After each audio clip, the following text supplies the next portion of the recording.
Hello again there, YouTube. It's Petey Two Finger back today with a blast from the past. This is something I made years ago. It's a cigar box chassis that has a coaxial port, a couple of slide potentiometers, momentary contact, toggle LED, and 3 potentiometers. Can you guess what this is? Now, more recently on this channel, I do these recommend videos, I call them. This is anytime I run into anything that I run into online, whether that be a band, a TV show, a YouTube channel. If it's something that I dig, that if I enjoy it, I think, well, it's probably like-minded, guitar-centric folk, people who like electronics that are going to be tuning into this channel. So if it's something that's up my alley, I want to share that with you guys. So I had done a couple of recommendation videos for a young man who calls himself Xan, X-A-N, and he is a theremin enthusiast slash virtuoso. Do I dare and use the V word? Well, he does on his. We're just going to pop over here. This is Xan. Welcome, new visitors. Xan Hughes, a virtuoso in ancient flute and theremin fusion, pushing boundaries in avant-garde music. So this guy has a YouTube channel where he has been live streaming performances, and it varies. More recently, he veered away from his theremin flute technique, which is one of the interesting things you will learn about Xan is that he is sensitive to people with mental health issues. And his claim is that this theremin flute technique that he's developed is something that can be extremely soothing or calming for people who may be on the spectrum, or, let's face it, modern life, stressful. Now, if you're an old timer, you may be familiar with the story of King Solomon, was it? This guy who built this massive temple and had an incredible fortune. He was unbelievable. This guy was loaded. And he ended up going, he lost it. And at the end of his life, the only thing that would bring him peace was when young David would play the harp. So he would be like, call my harpist in, I'm tripping, I can't take it anymore. And then they would perform music on the stringed instruments, and he would be able to come down. So this is nothing new, but it is new. It is new. Xan Hughes is a brilliant young man. More recently, he was doing more aggressive music, like rock, and performing live theremin along with like upbeat hard rock or metal style backing tracks. And he does it live, and it's really entertaining. So I thought, you know what?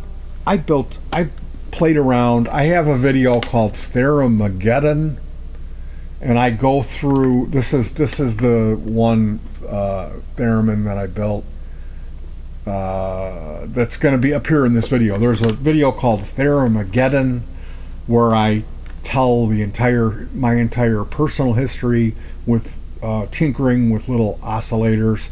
There's another video, Golden Moment Peyote Remix, where I have some Noige, Noige videos where like I'm out in a remote setting performing on the Newtcase Souk, which is a briefcase that's covered in knobs and switches that I built from scratch, and I modified some stuff, but it's a rudimentary, and I hate to use this word synthesizer, because when I think of a synthesizer, I think of an instrument that has both black and white keys. Now, if you're familiar with I Dream of Wires or Buchla, is that how you pronounce it? Buchla? Then you know, of course, it's not always the case. And speaking of a case, the Newtcase Souk is one of the more advanced, but I've built quite a few of these devices, including one that's called the Bad Idea, which that's a really cool. The Bad Idea, you can pair that up with a strobe light.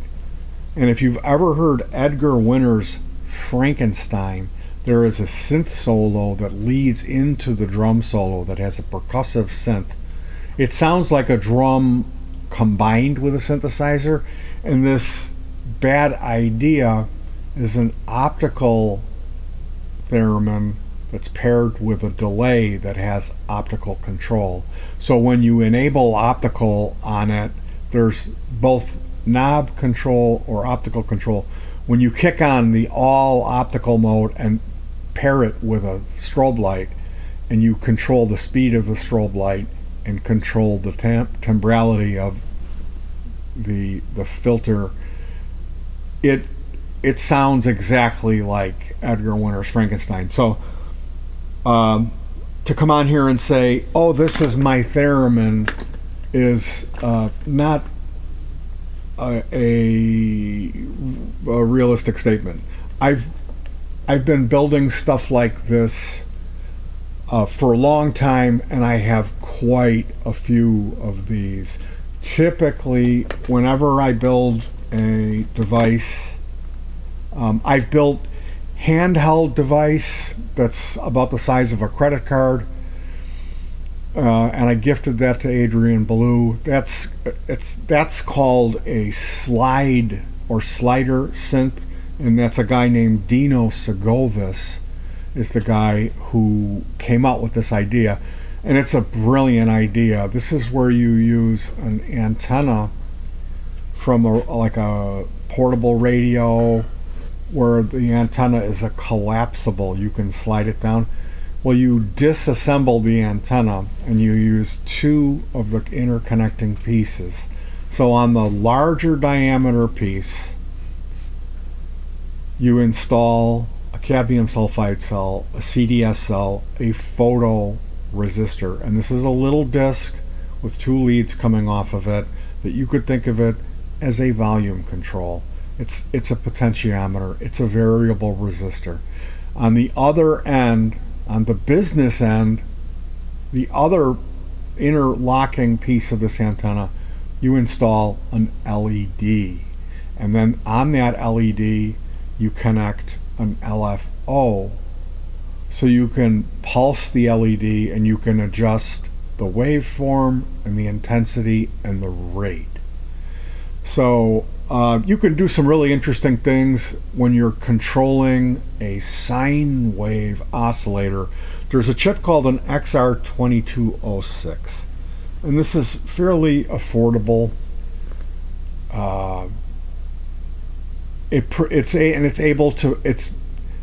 They market this chip You can find it on eBay, China Direct, so that means Temu, or for me, AliExpress is what I like to use.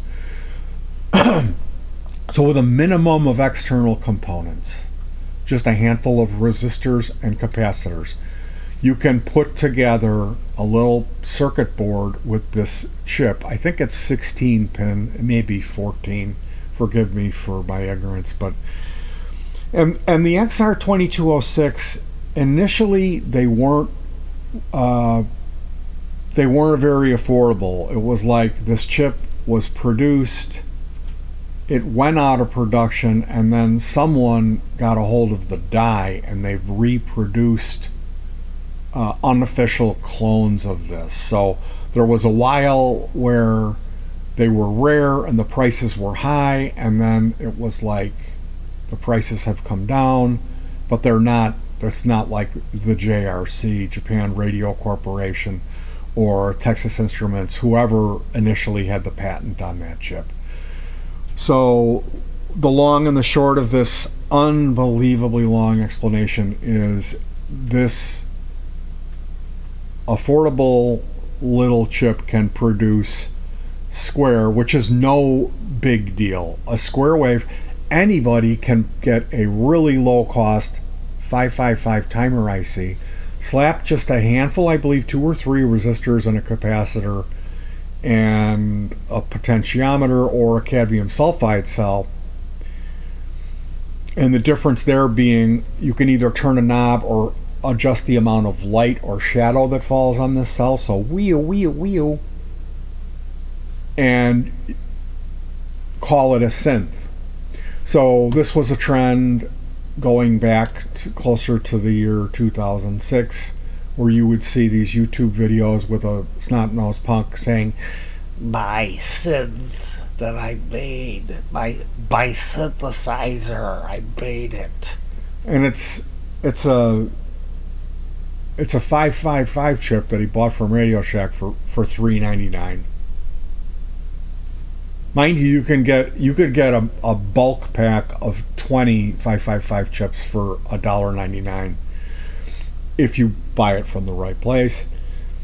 And my argument with this is a synthesizer is not a square wave oscillator. Okay, it's not. In order to quantify it as a synthesizer, you at least need to pair a filter with it. Okay, at least a filter. So when I discovered the XR2206 chip, it was exciting for me because the idea that you could produce not only a square wave but a sawtooth wave, which is like a hybrid of a square wave. They call it a triangle.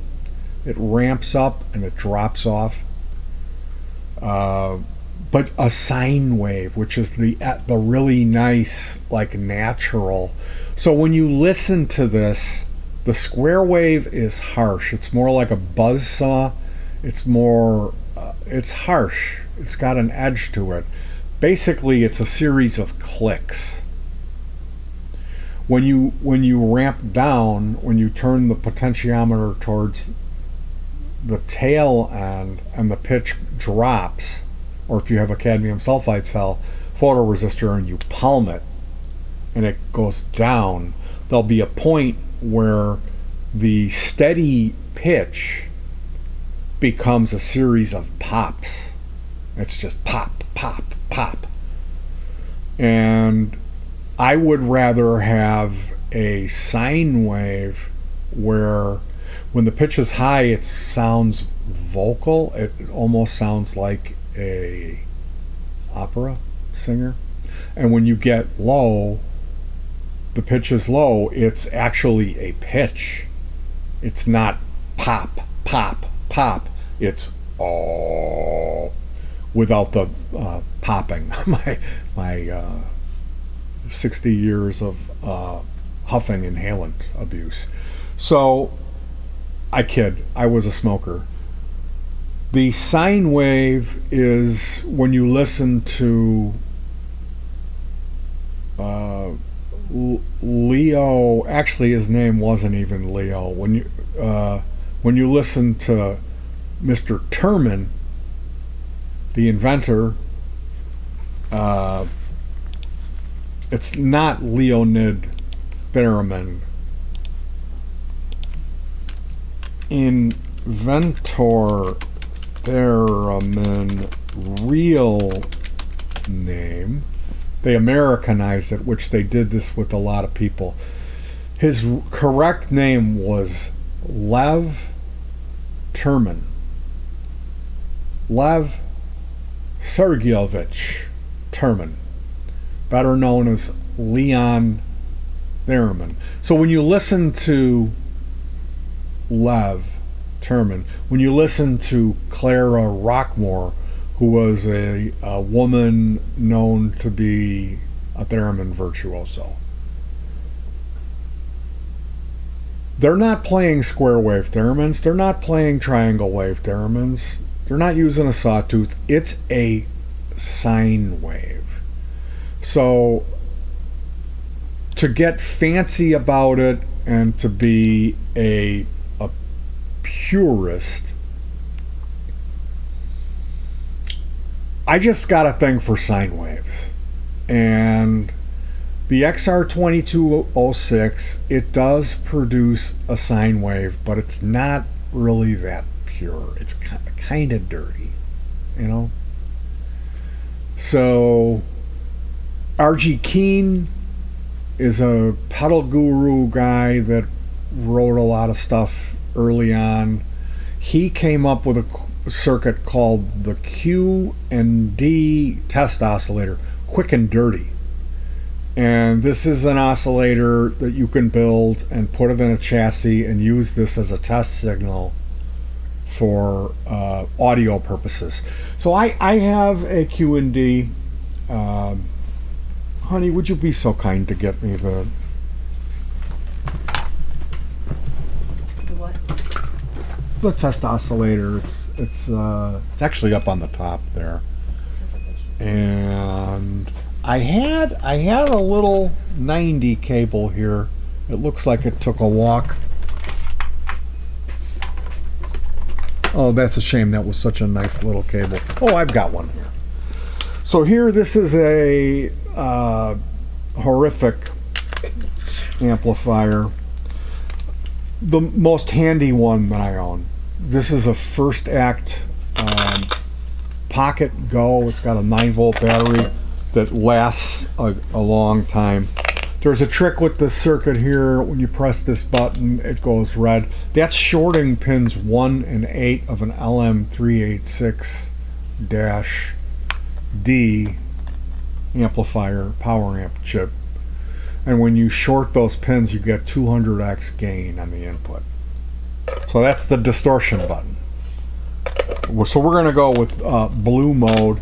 This is my R.G. Keene quick and dirty test oscillator. It's got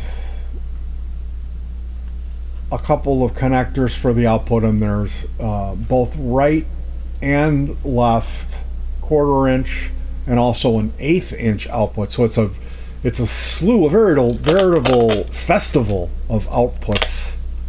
And then there's a X1, X10. There's a throttle. There's a momentary, so you can, and then a toggle. So this is half volume X1. This is X10, and if I throttle it up, if I throttle this to the 3/4, in between 3/4 and half, and set it on X10, this is the equal voltage to a humbucker pickup if you fully strike a chord on a guitar. I know that's about as loud. It's about as loud as the same output.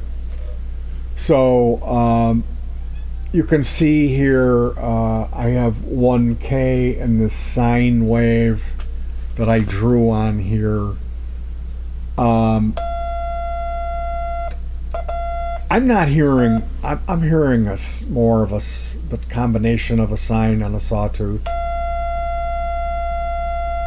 I'm not hearing. No, that's sine wave. You know, a sawtooth. And the thing about, like, okay, this is an indispensable tool to have. Whatever you build, if you're a boffin, if you're a guy who fancies himself with wires and things like this, I urge you to build yourself something like this. Now, you can build the RG Keen quick and dirty test oscillator. You can build that on strip board. There's a Vero layout you can find for it. Should we take a look at it? I honestly, I would say get a XR2206 kit, and so yeah, here's an XR2206 kit. I'll pop over so you guys can see what I'm looking at. This is on AliExpress, but it has shipping. So let's see if we can find one with a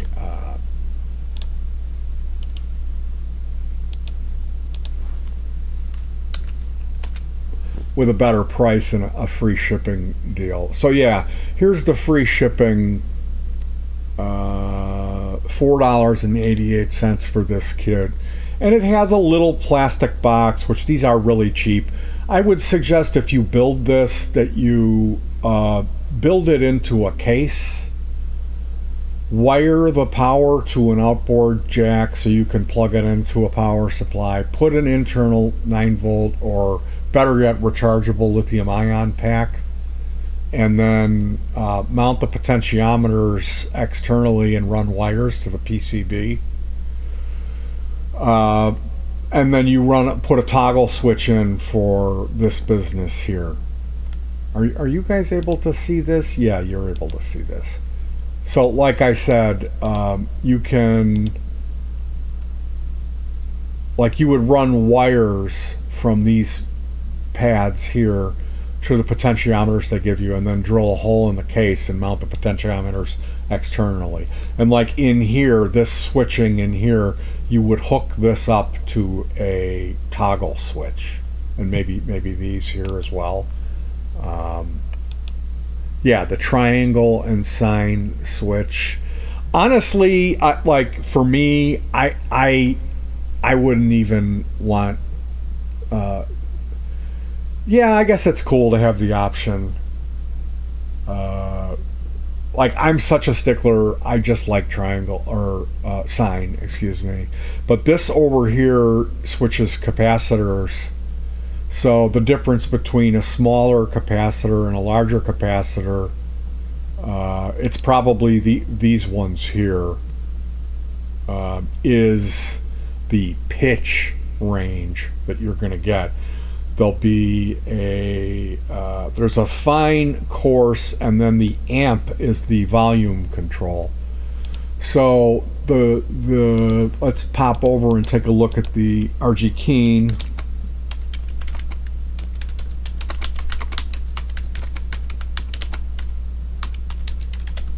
And what he means by quick and dirty is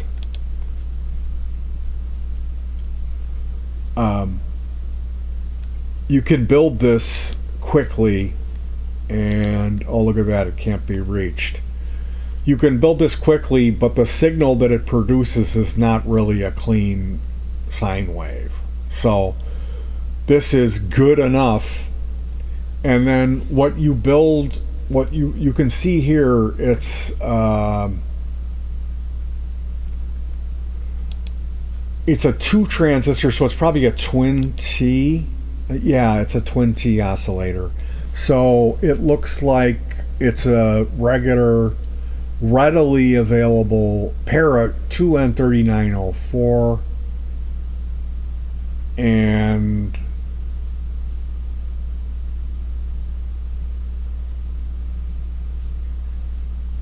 here's a less dirty version that you can build, which I did not build that.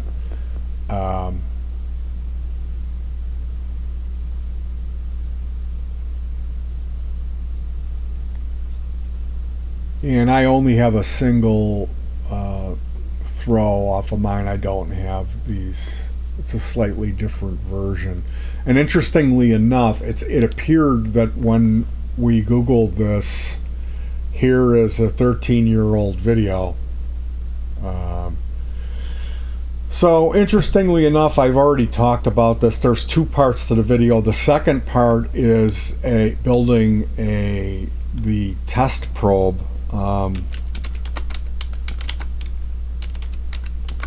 And this is simply a capacitor. So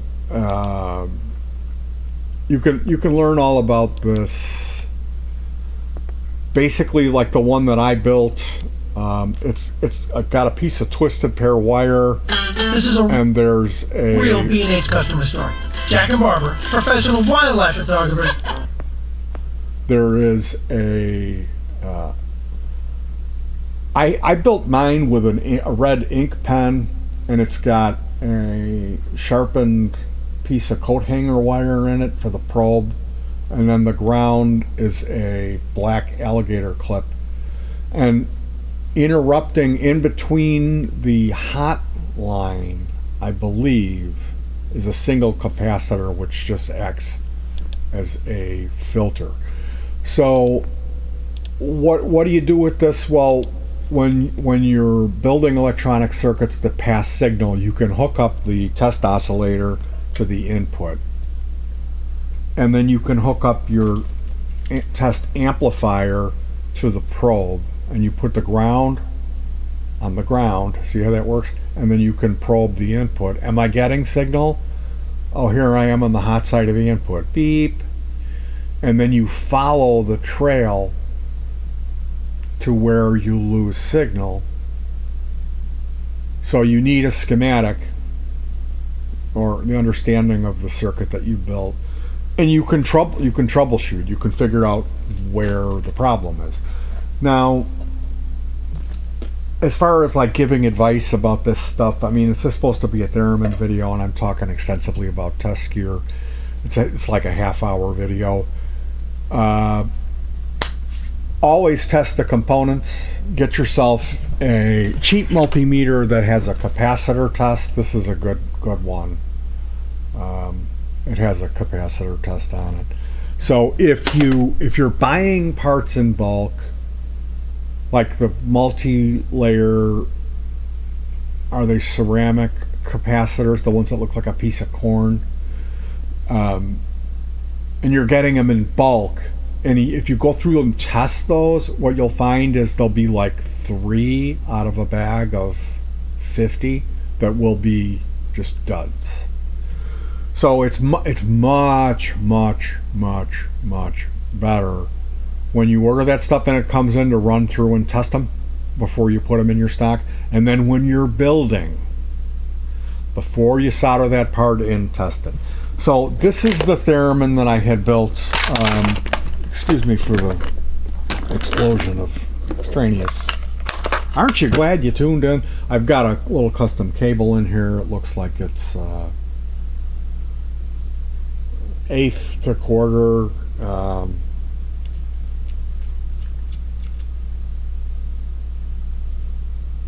I can't really see how it's connected. We can determine how I built this cable with a quick test.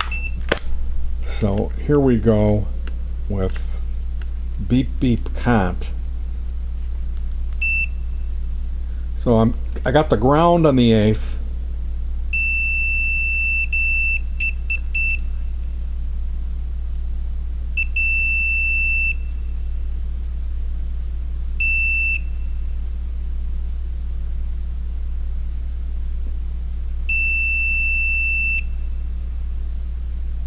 So both of the tip and the ring of the quarter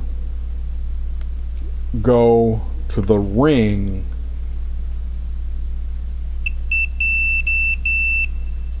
of the 1/8. What a weird cable.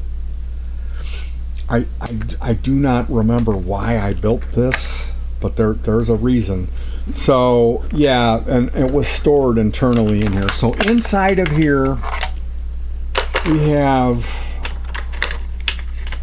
there's a pair of shorty coaxial cables with a barrel, which is a female to female adapter.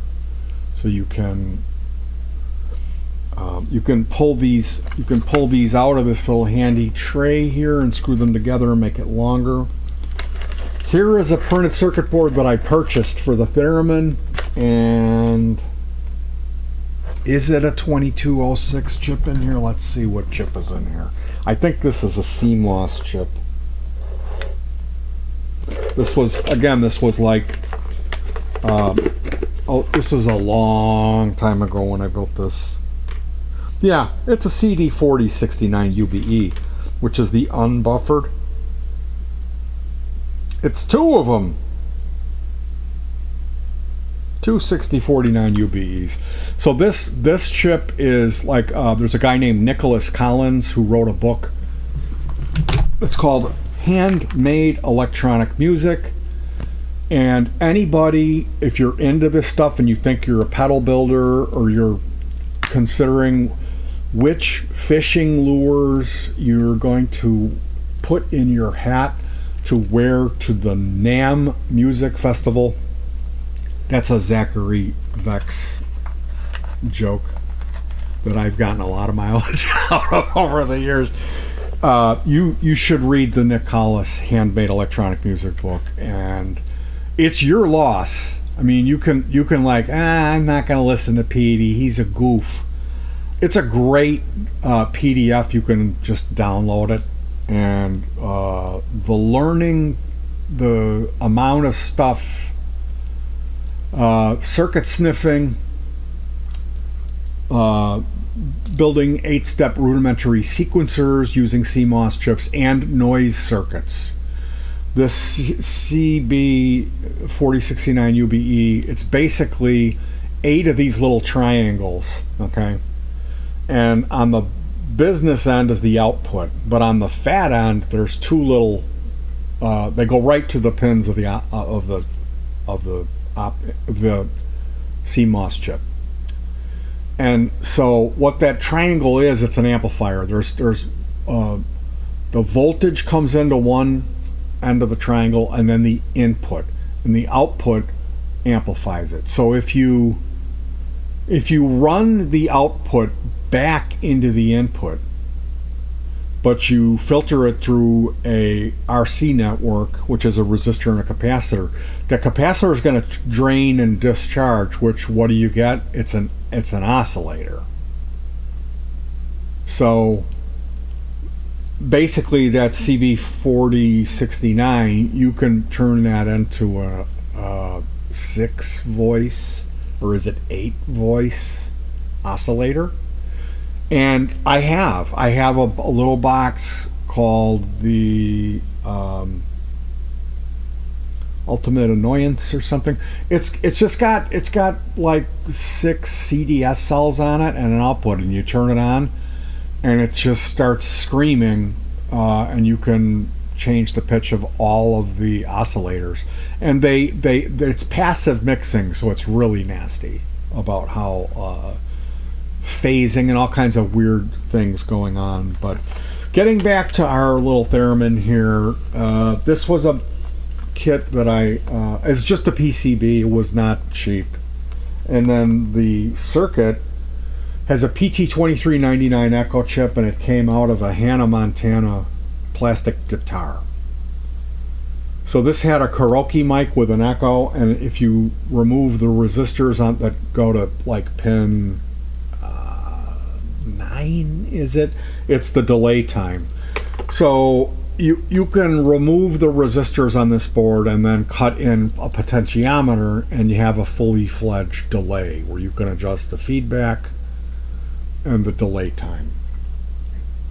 So that's what I did. I feel any time that you're building a rudimentary oscillator where the pitch does a glissando, where the pitch can glide, but you must not have that go directly to an output. It must go through a delay unit. You have to have an echo. If it glides, it has to have an echo, because it sounds twice as cool when we utilize this echo. So this theremin here, I will do a rudimentary demo with it, but I first wanted to direct you guys to a old video of the Family Band.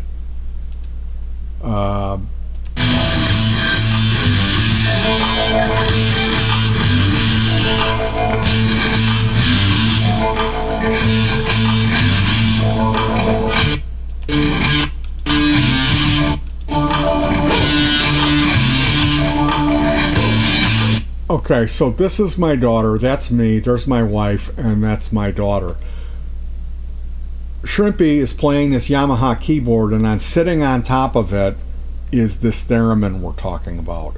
So she's touching the antenna and it's going woo, and then it's echoing. This is a demo for this theremin. Now you see here Night Ship, a tribute to vibrations, aka Cyberstorm. That's a movie with what's her name?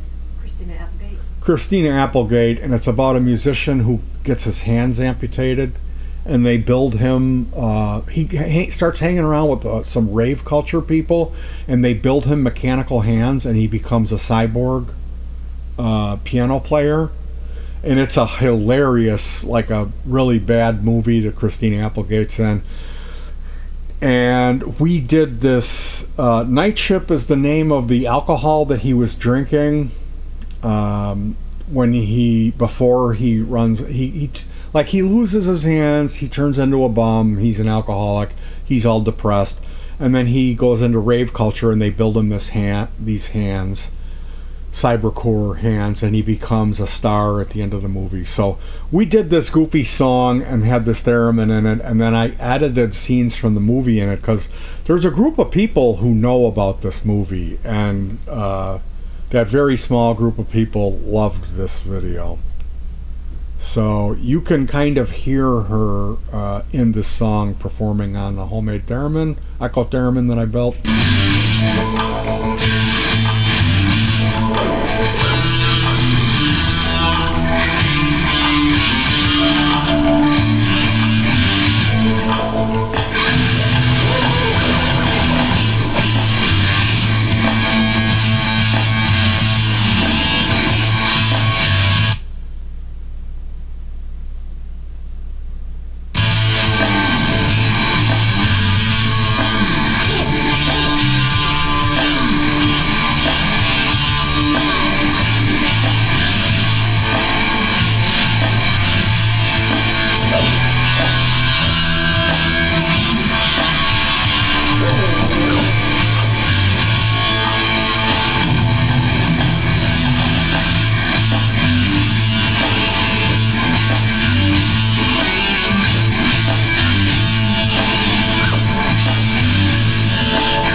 So, you guys want to hear this thing? What is it, 4.5 hours long? This stupid video that I made today.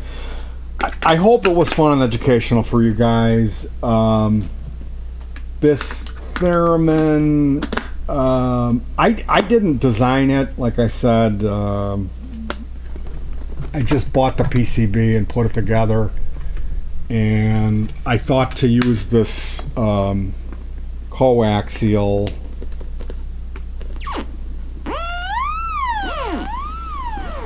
I thought to use this coaxial for the antenna because it was supposed to be portable, and we had to like pack it up.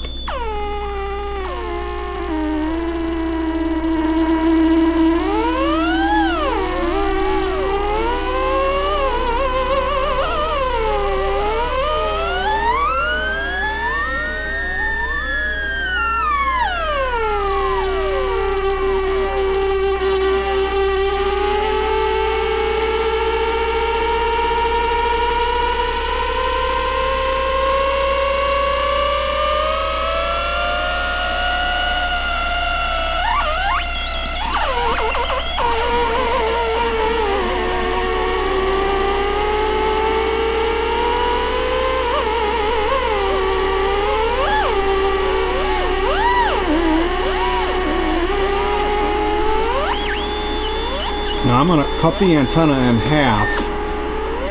So depending on the length of the antenna affects the performance, okay? And I've got the unbelievably long delay time on, so.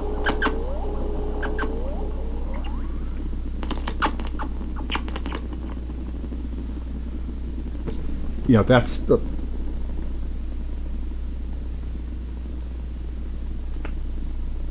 Try to turn the feedback.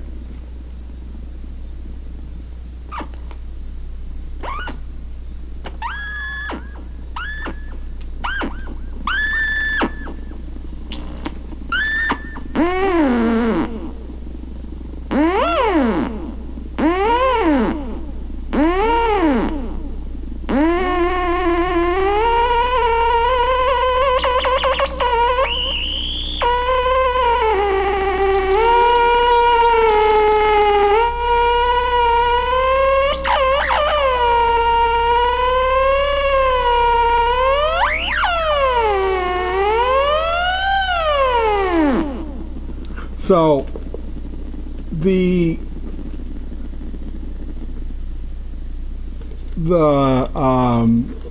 echo is really nasty, and you can't really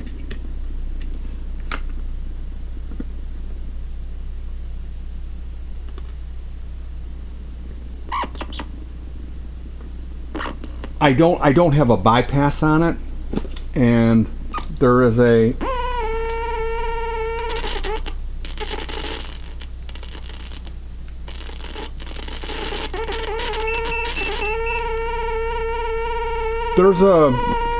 this circuit has a LM386 power amp chip built into it, which is it's the common chip that they have in all toys that make noise. That's the power amp chip. It's the power amp chip that's in my little test amp here. And there's a note written on a piece of tape going to a wire that says, does not work with speaker. So something is up with that board, the echo board that I have on here. That's why there's all that interference on it. It's not, ideally, I would have had made this with a direct output from the theremin on a toggle. I didn't do that. I built it so it just was an echo theremin, and now, you know, so I ultimately using a this coaxial for the antenna, and the idea that the center conductor, that this is shielded, is really like the completely wrong way of doing it. So I might try disconnecting the antenna. Like, you're supposed to have the antenna wire in a shielded box, and then go exit the box and have that be like strict, like run a short piece of wire. And it's like,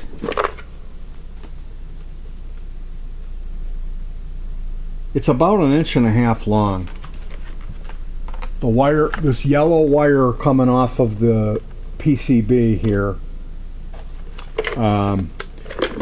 So yeah, this was the kit theremin that I made, and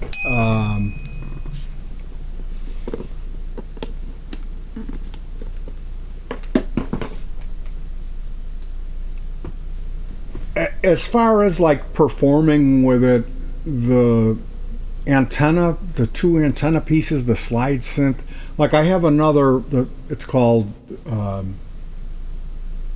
Newt Case Souk. That thing, that's my finest moment. But you play it with a rod, and you can really play that like any. It's a lot easier to pitch it, whereas like this Zan, he can pitch the theremin, and that's like a skill that I would have to purchase a real theremin and then practice that skill to become adept at it. And I don't even know if I could. Like when I see theremin players, I'm completely amazed. It's like, that's really cool. You can do that. So ultimately, like this thing, I didn't feel it was very stable. And when I purchased it, I was aware of that. They said it's like, well, this is, it's a low cost, dip your toe in the water type of thing. But maybe if I implemented it better, like especially the signal chain, it's you can hear the echo chip is just making all kinds in the background there.